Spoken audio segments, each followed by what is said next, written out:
Hoje estamos aqui com Fabiano Rangel, da empresa de consultoria Chai, que lida com sustentabilidade, diversidade e responsabilidade social.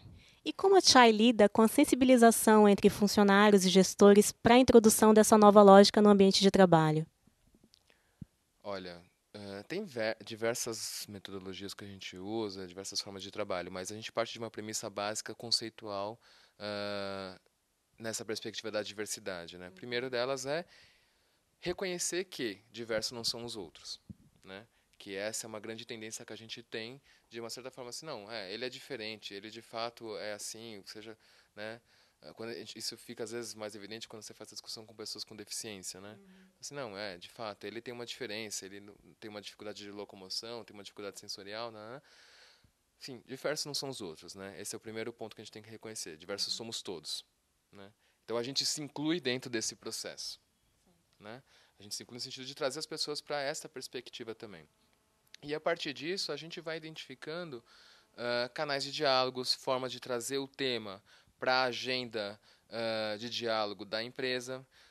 E aí, com isso, você vai expandindo, né, esse tema para as áreas funcionais da organização. A perspectiva que se cria, principalmente quando você traz essa discussão para o meio empresarial, é perceber assim, de fato, o que está por trás dessa ideia, né, desse conceito que está se querendo construir de sustentabilidade, né? Uh, É essa perspectiva de como que a gente se relaciona com um todo, ou seja, como que uma empresa consegue viabilizar o seu negócio considerando os interesses de todas as partes interessadas, mas não todos os interesses também. Os interesses, aqueles colocados dentro dessa perspectiva de tornar a sociedade viável, né? Ah, e aí sim, a gente tem do ponto de vista de trabalho, até para conseguir fazer essa agenda avançar, porque não é uma ideia formada, não é uma coisa pronta. A gente está falando de uma agenda em construção, dinâmica, orgânica, em constante revisão.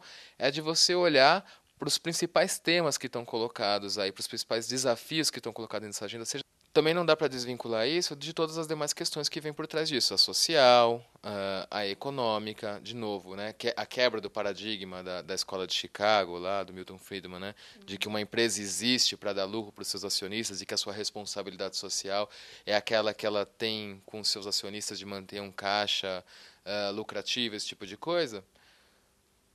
É uma visão que hoje em dia a gente pode considerar ela como uma visão sustentável. Acho bem questionável, né? Afinal de contas, se a gente olhar assim, uma empresa existe para quê? Para atender às expectativas e às necessidades das pessoas, né? Portanto, quando a gente olha para o lucro dentro dessa perspectiva, o lucro passa a ser meio e não fim, né? Então, se ele é meio e não fim, o meu processo como um todo precisa ser mais sustentável, né? Eu preciso identificar que na sociedade eu tenho pessoas colocadas para o lado de fora da sociedade, vivendo aí em condições quase que subhumanas. Então, como que eu trago essas pessoas para dentro? Trazer para dentro da sociedade significa também trazer para dentro do meio produtivo. Trazer para dentro do meio produtivo significa que essas pessoas precisam agora também de entender que elas têm que ser mais eficientes, serem mais inclusivas e trazerem aí novas perspectivas de negócio e de autossustentação. Então aí você vai, de uma certa forma, identificando alguns desafios para ir trabalhando dentro dessa agenda, né? Seja né, quando você fala assim, meio ambiente, diversidade, às vezes não, mas assim, é necessário também esse diálogo com a comunidade, né? Entender que uma empresa, ao existir, seja ela industrial ou financeira ou de serviço, ou de qualquer natureza que seja, o fato da existência dela numa comunidade, né? Ela traz e recebe também impactos positivos e negativos. Enfim, você vai criando uma relação e se percebendo dentro dela uma relação de interdependência para a gente falar assim, bom, e aí, dentro desse desafio todo de interdependência, como que a gente consegue conviver da melhor forma possível, né? E aí é que a gente está falando de buscar qualidade nas relações, né? Voltando para aquela... Por isso que a gente trabalha com essa ideia central na Tchai de que a sustentabilidade mora na qualidade das relações, né? E aí você vai construindo toda essa agenda da diversidade, por exemplo. Quando você fala do racismo, né, e da dificuldade de inclusão de negros nas empresas, na sociedade, nas universidades, o problema está no branco ou está no negro? Né? O problema está na relação, o problema está no racismo. Quando você fala da dificuldade de você ter homens, um equilíbrio, uma participação mais equilibrada entre homens e mulheres nas empresas, e todos os reflexos que isso representa, o problema está no homem ou na mulher? Está no feminismo ou no, ou está no feminismo ou no machismo? né? Tá nessa relação, é da forma com que eu encaro isso. E eu digo assim, todos os reflexos que isso gera, por exemplo, né?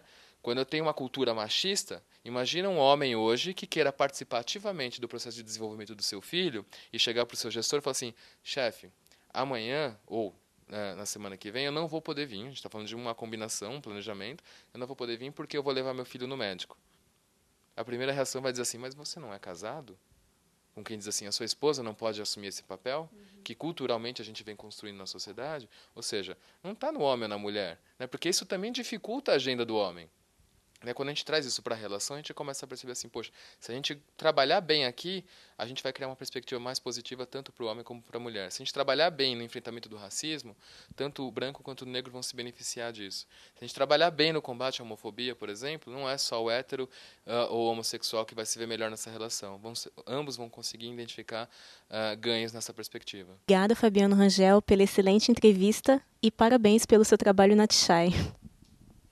Eu que agradeço, foi, enfim, uma conversa bem gostosa. Espero ter contribuído aí de alguma forma para essa discussão, para que a gente consiga aí encontrar, enfim, caminhos mais interessantes para a sociedade, para as empresas, para o ambiente de negócio, enfim, para a vida.